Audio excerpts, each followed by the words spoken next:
Hey everybody, it's Natasha of natashaskitchen.com, and today I'm going to teach you a genius way to use leftover chicken, whether it's white meat or dark meat. This is so easy and good, it is sure to become a new family favorite. We're making chicken cakes. Let's do this because I'm hungry. We love using rotisserie chicken for this, one because it's easy, and two because roasted chicken just has really good rich flavor. You can buy a roasted chicken or check out our recipe on how to make the most delicious instant pot rotisserie chicken. And if you want to become a pro at carving a whole chicken, check out our video on how to cut a whole chicken. You'll be surprised how much leftover chicken you can get from a rotisserie chicken, especially those pockets of meat on the bottom of the chicken, which tend to be the most tender and flavorful. You'll need a total of 4 cups of shredded chicken, and I like to remove the skin and any fat. Really, dark meat or light meat work great in this recipe, just use what you have on hand. Here's a few different ways you can shred your chicken. You can do it by hand, just by pulling the chicken apart into small bite-sized pieces. Or to keep your hands clean, you can use 2 forks to shred the meat apart. Now my favorite and easiest way to shred chicken is to put it in the bowl of a stand mixer with the paddle attachment and mix on the lowest speed just until the chicken is shredded. Be careful not to overmix, and it works best if the chicken is warm.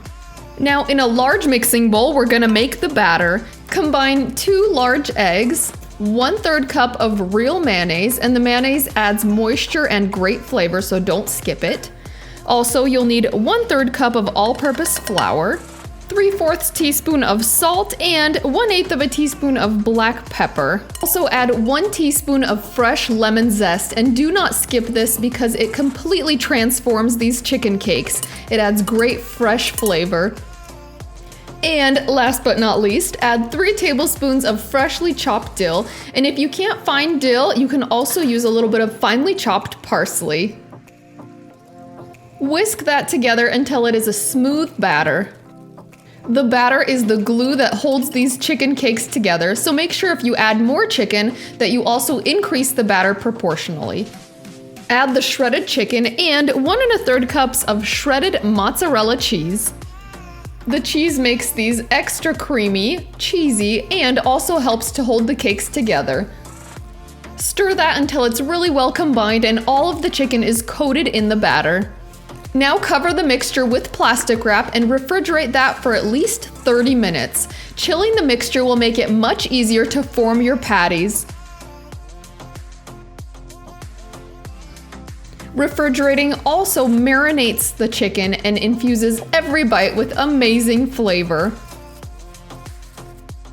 Once your chicken mixture is cooled, we're gonna portion it. And I use a trigger release ice cream scoop, and I'll link to one that we love and use in the notes.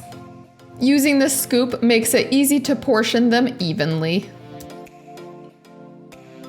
You should get about 12 to 15 chicken patties in total.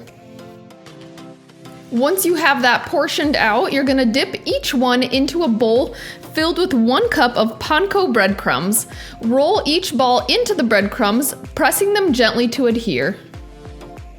As you're pressing on the crumbs, gently shape the patties so they're each 1/2 inch thick.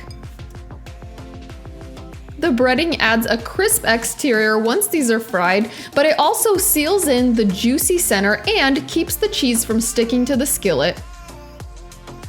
The beauty of this recipe is that you can completely pre-make these chicken cakes and refrigerate them overnight so you can cook them fresh the next day.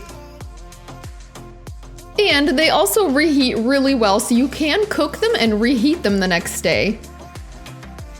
Once all of the chicken patties are formed, we're ready to saute them up. Place a large non-stick skillet over medium heat and add a tablespoon of olive oil. I'll link to the skillet we're using in the notes. Now add the chicken cakes in a single layer, and I do cook these in a couple of batches so we don't overcrowd the pan. Saute those for about 3 to 4 minutes per side or until they're golden brown on each side, adding more oil as needed. Even though the chicken is already fully cooked in this recipe, you still want to give the batter a chance to cook through. So be patient as they saute, and if they start browning too quickly, reduce the heat. You can also have 2 skillets going at the same time or use a large griddle to make this process even faster. You want them to be crisp and golden brown on both sides. I've found that if you add a little more oil to the pan, it helps with the browning of the crust. Once those are done, transfer them to a platter and they're ready to enjoy. You can make the second batch now or refrigerate them and cook them fresh the next day.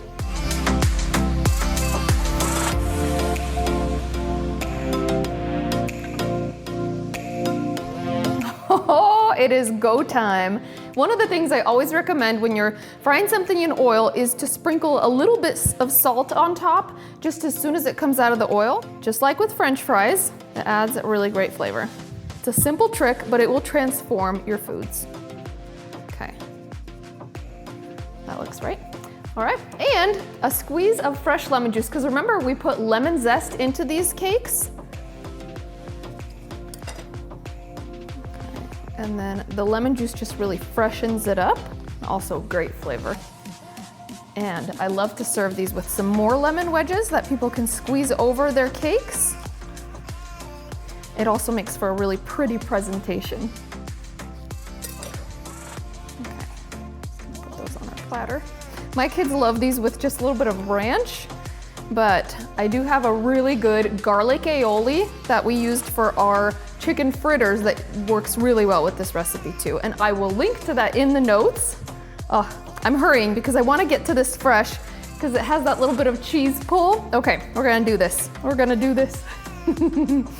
I'm excited. All right, crispy on the outside and super tender and juicy on the inside. Check this out. That chicken is so tender, cheesy, and super delicious. This is gonna be a new favorite, I'm telling you. Okay, I'm getting ahead of myself, getting excited. Here we go.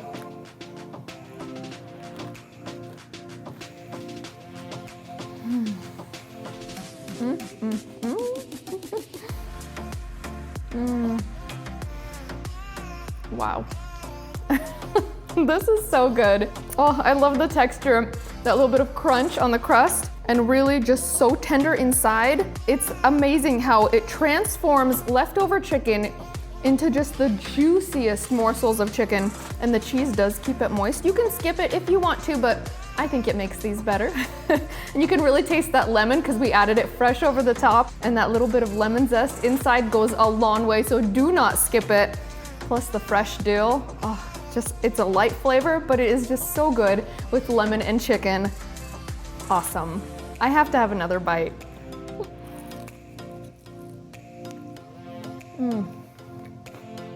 Oh.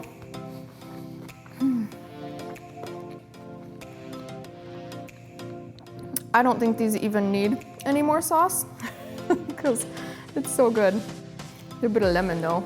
Love lemon.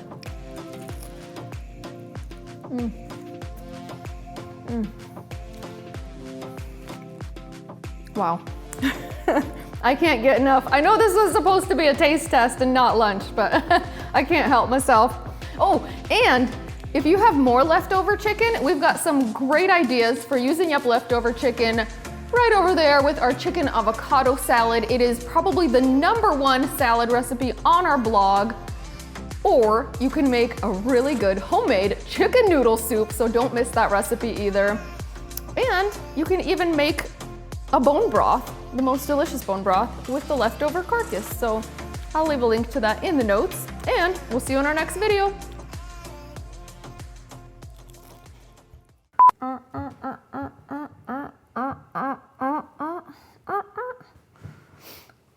don't even know, I'm just so tired.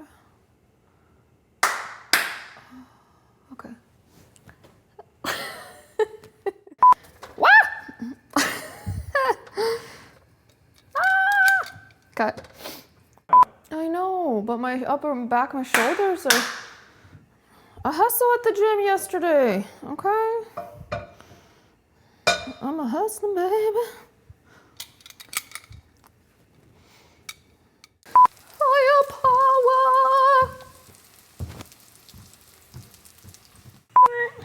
scared.